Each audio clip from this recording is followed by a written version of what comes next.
Say,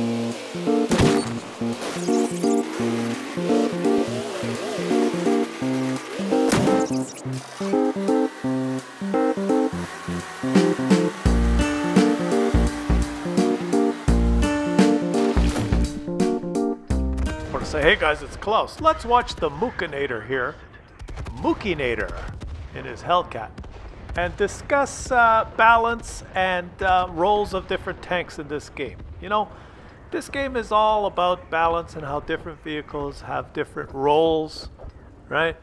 And they all, like all the tanks together, form one symbiotic relationship, so to speak, right? And I think this game just does not do a very good job of that. Let me give you kind of explain what I mean here. One of the most popular games you can play online multiplayer games is League of Legends. Have you guys ever watched or played or tried League of Legends? I've tried it. I fucking suck. You know, I always like to play that guy Mundo because it's hard to kill him, but I don't know what I'm doing. I'm always in the jungle chasing things. People are raging at me. But anyway, that's besides the point. The point, though, is that game, it doesn't matter if you don't know what the game is, but there's lots of different characters. It's kind of a funny, you know, you have to kill each other game, but there's not tanks, there's different characters. And each character has different strengths and weaknesses and roles, right? So you could have a character that's tanky, whose role it is to absorb damage, right? And you go in there and you get close in and you absorb damage. Or you could have a character that has like no tankiness at all. Your strength. Oh, look at this guy. He's playing like a boss so far. Keep an eye on Mookie here because he has a great game in the Hellcat. But what was I saying? You could have like a ranged character that shoots far and can do lots of damage, but has no armor or HP. You could get killed easily, right? You could have characters whose speciality, like how I said that, whose specialty is to heal other players, right? So you don't do damage at all. You run around and you heal your teammates.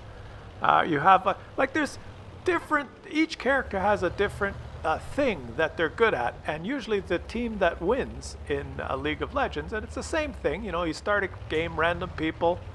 It lasts about 20 minutes, half an hour to play a game, and the team that wins is the team that plays best as a team together with their characters, right? So if you have the tanky character, you want to be up there tanking, and if you have the range character, you want to be kind of sitting back shooting, and if you have the healing character, you want to be running in and healing, and then other characters have like special powers that could do special things, right? And whoever plays the game the best as a team wins. And it's quite fun if you platoon, so to speak, if you play with a couple of 3 or 4 friends and you get on the same team. It's actually quite fun. And that game is balanced and it's very popular, and there's kind of a symbiotic relationship between all the characters. They work, you see. Now in World of Tanks we have different types of tanks. We have TDs and light tanks and SPGs and heavy tanks and medium tanks. And we are told, or you can look at the stats, or you can talk about these different types of tanks having different roles in the games, right? The light tanks are supposed to go spot, right? The medium tanks are supposed to flank, the TDs are supposed to snipe, the heavy tanks are supposed to use their... But when you actually play the game, you realize that it doesn't fucking matter what tank you're in. That everybody, all you have to do in this game is do damage, right?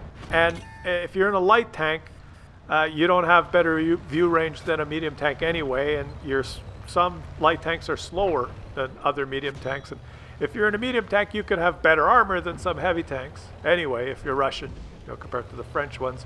And you know, you can go over and over, but really, you end up, the best tanks are the ones that happen to be the most overpowered at the time, right? So that's why when you watch or you play Clan Wars, you look at Tier 8 Clan Wars now, everyone brings a defender, because you know, you don't have to bring a light tank and a TD and an SP.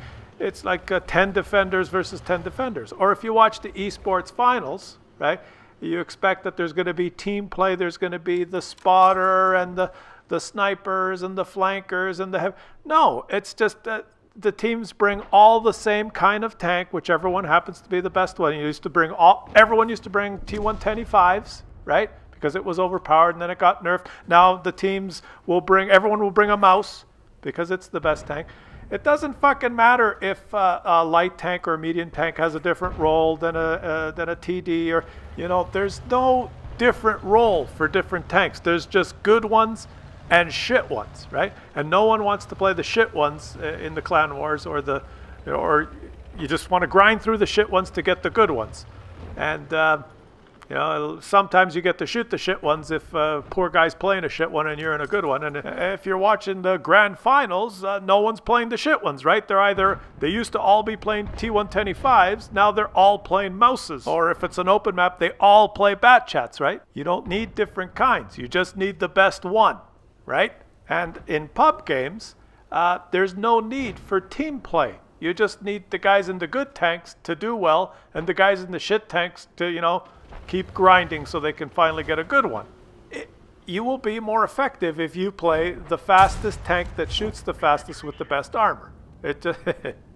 So there's no playing together as a team. You can get the most damage in the T-54 lightweight because you have better armor, mobility, and gun than most medium tanks, right? And that, it's kind of, there's no team play because you can watch this game. Our friend in the Hellcat is doing his own spotting, and the light tanks aren't spotting. The heavy tanks are behind him. You know, armor is meaningless if you move up. It's just, I don't know. I could go on and on and on, but the whole point here is, like, if they rework the whole thing so that if light tanks are supposed to be the scouts and the spotters, then give the light tanks 500-meter view range. And give all the mediums and everyone else like 300-meter view range. So that way the light tanks would have to spot for the team. That would be their role. They would have to go and light the targets. And if you were in a medium tank, you couldn't just do that yourself with a better gun and better armor. And if the light tanks are going to have such good spotting, then give them shit guns, right? Make them the tanks that really shouldn't do a lot of damage. Give them the little wee, you know, little dinky guns that can't really hurt anyone, but give them very good view range so they could do all the assistance. Give the medium tanks good enough guns to penetrate and do damage if they flank, but not good enough to, you know, press number 2 and take out the E100 from 500 meters from the front, right? Or pull up in front of the Type 5 heavy, press number 2 twice, and you're a tier 9 medium tank, right? But you got 330 penetration heat because you're Russian, you know, just auto aim, yeah? Boom, boom, boom, boom, straight through the front, right? Because why have to flank? Tanks do not have different roles. They all have the same role.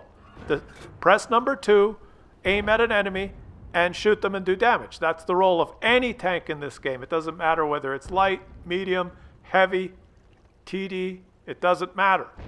And that, it somehow reduces the essence of team play, because there is no team play. It doesn't matter if you're in a light. You can camp in a light tank and have a great game. You can, you know, okay, I've talked long enough. You get what I'm saying? And, you know, nature proves this, because nature has developed symbiotic relationships all over the place in the world, in nature. And it happens naturally through the process of evolution. And there's a place in southern Africa that's untouched by modern man, where a symbiotic relationship works perfectly. And in this particular place, there's the 2 types of inhabitants in this area that live naturally and perfectly in a symbiotic relationship together. There's the agacha bird, which is the predator, and the Werdafakami people that inhabit that area. It's a vast prairie land of tall grasses in central South Africa. And you know, the Werdafakami people are nomad foragers that roam around the grasslands, and they're typically short. They're 3.5 feet tall, and they roam around the grasslands. The grass is usually about 5.5, 6 feet tall. And these were the Werdafakami people. They roam around looking for food, and they do get lost and lose track of each other, but they have very strong legs that they've developed, and they jump up in the air and they yell out, "Where the fuck am I? Where the fuck am I?" Eh? And as they do that, when they get lost, the agacha birds, who are flying at 2,000 feet and have laser sharp vision that can look down to see for who they can be predators of. They see these where the Fakami people jumping up and down, and they swoop down, right? They have big claws with nails that they stick out in front of them when they land, and they clamp them down into the shoulders of these people, and they grab them, and they squawk as loud as they can. I gotcha! I gotcha! I gotcha! And it all works because that's just how fucking nature works. It's a symbiotic relationship. And I tell you, we do not have a symbiotic relationship in World of Tanks. We have every man for his fucking self. Doesn't matter what you play. You know, do your own thing. And that's my rant. And that's why you can get Spartan, Scout, Patrol Duty, High Caliber, and Tank Sniper in a TD when your heavy tanks do almost nothing.